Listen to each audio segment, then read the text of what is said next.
spread. I hope that my heart gets read.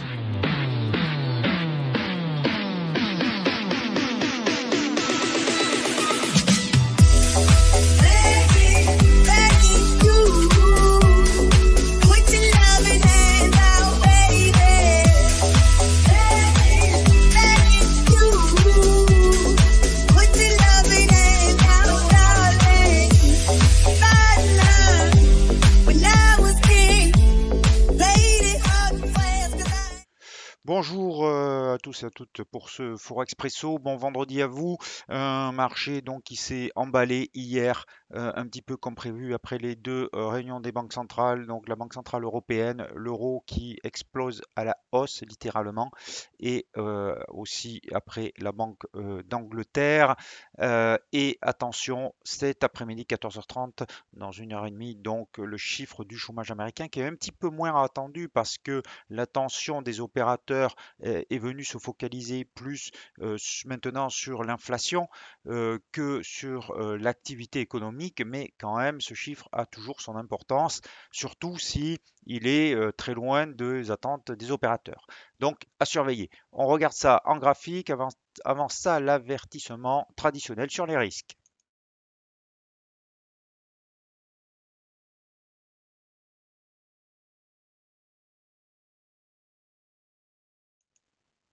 Voilà, donc les graphiques, ici le dollar, vous voyez cette fausse sortie à la hausse, après cette fausse sortie à la baisse, donc ce rectangle n'est plus trop valable. La réintégration hier de l'oblique euh, baissière qui avait servi de résistance, puis juste sur une journée de support tout de même, et qui aujourd'hui, hier, est cassé. Le dollar qui continue un petit peu à s'affaiblir ce matin, certainement que le chiffre aura son importance, mais on va surtout regarder le boom de l'euro hier. Alors c'est généralisé, c'est contre l'ensemble des devises majeures. L'eurodoll à l'écran, voilà. Euh, Eurodoll donc qui a cassé un 13,80 et qui revient sur les plus hauts ici de l'année à 1,1484. L'objectif étant 1,1525 qui sera renforcé par la moyenne mobile à 200 périodes. Mais vous voyez ce long chandelier très haussier hier et qui justifie le prolongement aujourd'hui. On verra comment on clôture ce soir. Euh, Attention, prudence quand même, hein, parce que certes, on a une explosion à la hausse, mais on reste quand même sous la moyenne mobile à 200 périodes et sous cette résistance, cet ancien support qui va devenir résistance. Donc, cette zone 1,1525, 1,1580, bientôt plus proche, puisque la moyenne mobile, vous voyez, elle descend, donc elle va se rapprocher de cette zone 1,1550, 1,1525, 1,1580 va être une zone difficile peut-être à franchir du premier coup, mais je pense on peut dans les prochaines heures y aller, surtout si on a un chiffre du chômage qui n'est pas conforme à ce que les opérateurs attendent. Alors, la hausse la plus spectaculaire, elle est contre le yen et c'est logique pour deux raisons. Vous voyez, alors le yen, l'euro-yen, il a explosé à peu près tous les obstacles qu'il y avait devant lui hier. Et d'abord, cet obstacle, je vous en ai parlé, entre 129,60 et 130 qui était assez fort, puis le retracement Fibonacci de 50%, puis celui de 61,8%, et ce matin, on est au-dessus du plus haut annuel. Euh, c'est logique. Pourquoi?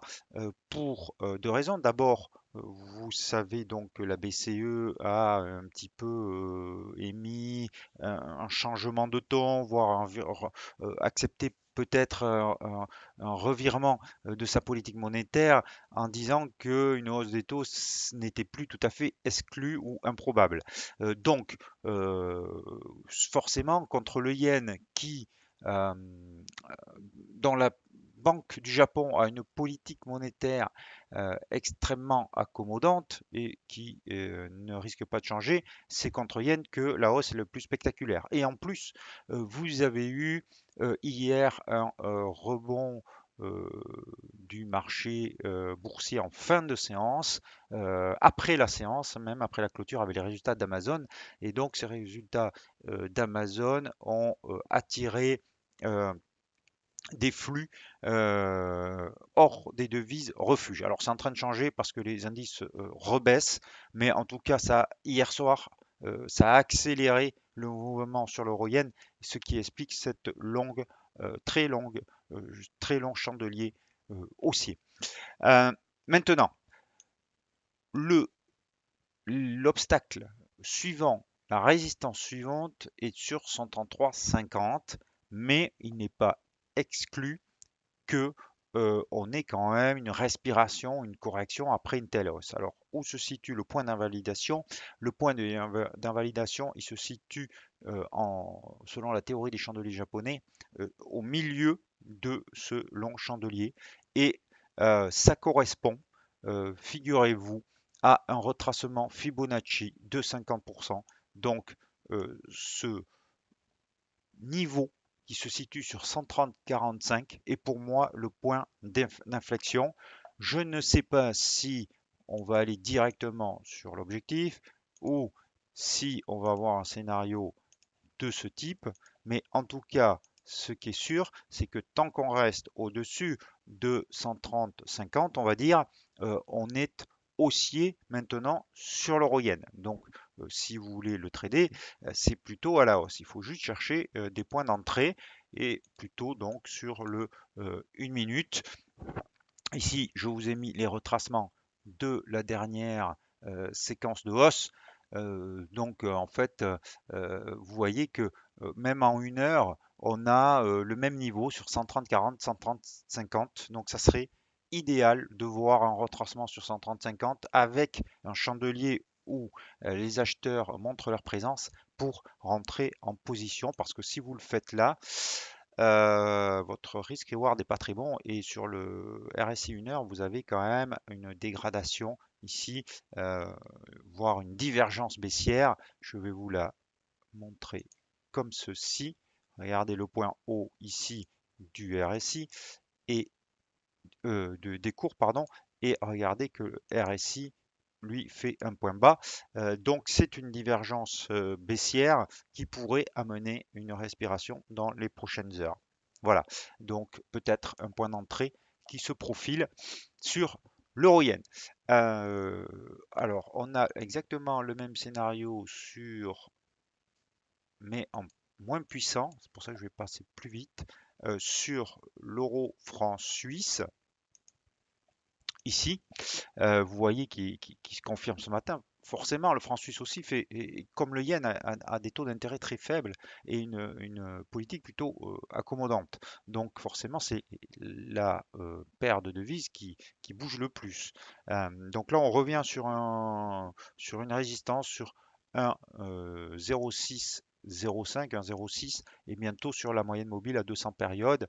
Si on regarde les retracements pour voir où sont les résistances maintenant, on va faire ici, hop, voilà, et vous trouvez, vous voyez, encore une fois, cette zone qui va donc être sans doute difficile de passer parce que vous avez la conjonction de plusieurs signaux, le retracement Fibonacci, la résistance, une droite de résistance et bientôt le passage de la moyenne mobile à 200 périodes. Donc attention, si on avait une figure de retournement ici, on pourrait peut-être rentrer short. Par contre, si effectivement on franchit cette zone, ça sera certainement la fin de la tendance baissière, la fin définitive de la tendance baissière. On est plutôt maintenant sur une neutralité. En même temps, quand on parle de la Suisse, la neutralité, ça fait partie de leur ADN. L'euro livre aussi a énormément progressé sur, enfin, l'objectif dont je vous parle depuis des semaines, On y est allé le toucher exactement 0,8282 et par contre il fallait pas traîner puisque tout de suite après, boum, vous voyez le déclenchement de cette forte hausse qui pourrait revenir sur le haut de ce canal baissier qu'on avait un petit peu invalidé, mais on a toujours cette oblique de résistance qui fonctionne. Donc, avant ça, il y a la moyenne mobile à 200 périodes quand même à signaler, mais la grosse résistance pour moi, elle va être ici. Vous voyez sur cette droite de polarité couplée avec cette oblique baissière, donc sur 0,85 50. Le câble, donc puisqu'on parle de la livre, il progresse un petit peu moins. Et encore une fois, j'en parlais hier, j'en parle souvent, on a cette moyenne mobile à 200 périodes qui, encore une fois, fait obstacle, fait résistance et on a des prises de profit dessus. Donc c'est vraiment une très très grosse résistance qui va déterminer de la suite.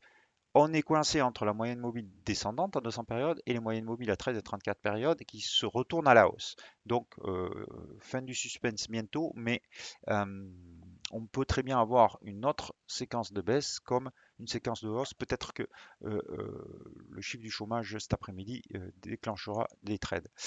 Le kiwi toujours baissier, je l'ai dit, c'est celui qui est peut-être le plus baissier. On a eu ce pullback et aujourd'hui on est en train de rejeter cette résistance. Donc peut-être un point d'entrée pour vous, mais attention, je vous déconseille de prendre une position avant, bien sûr, le chiffre du chômage. Si on avait un avalement baissier ici, ça serait un signal pour moi de vente avec un stop qui se place au-dessus de la bougie d'aujourd'hui, mais pour l'instant, cette bougie, elle peut finir très bien sur une nouvelle hausse et un test un peu plus prononcé de cette résistance. En tout cas, le niveau à surveiller, c'est 0,6702 plus la configuration de la bougie du jour.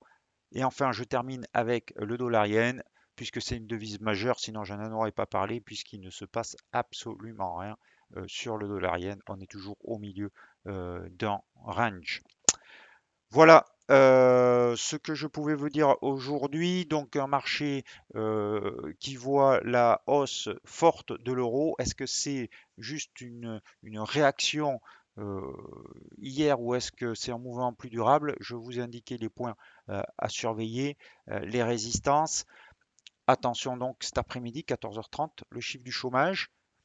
On ne sait jamais ce qui peut se passer. On est dans un marché qui indique une volatilité un peu plus forte. Donc, ça peut encore rajouter du mouvement. Plus la chute des indices aussi à surveiller. Boursier. Je vous souhaite un très très bon après-midi, de très bons trades, un très bon week-end. Je vous dis à lundi. N'oubliez pas vos stop loss.